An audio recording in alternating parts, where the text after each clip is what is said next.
మానవుల ఆలోచనలు ఎలా అయిపోయినాయి అంటే, పరలోకములో ఉన్న మందిరము మీద మనము దృష్టి పెట్టాలి. ఒక రోజున మనం అందరము పరలోకంలో ఉన్న మందిరానికి మనం వెళ్ళాలన్న ఆలోచన ఈ భూమి మీద ఉన్న మానవులకి తక్కువైపోయింది.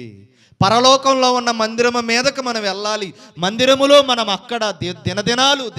దివారాత్రులు యుగయుగాలు ఆయన ఆరాధించాలన్న ఆలోచన తక్కువైపోయి ఇప్పుడు ఈ భూమి మీద జీవిస్తున్న మనుషులందరూ ఎలాంటి ఆలోచనలతో ఉన్నారంటే, ఎక్కువ శాతం ఎలాంటి ఆలోచనలతో ఉన్నారంటే, పరలోకంలో ఉన్న మందిరానికి ఇచ్చే ప్రాధాన్యత కన్నా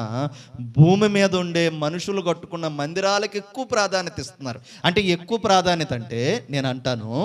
కొంతమంది అంటారు మేము వెళ్ళే మందిరం ఎలా ఉండిద్దో తెలుసా, మందిరం అంతా పాలరాయే, మందిరం అంతా ఏసీలే, మందిరములోనికి అడుగు పెట్టగానే అసలు మాకు స్క్రీన్లు కనపడతాయి, మందిరంలోకి వెళ్ళగానే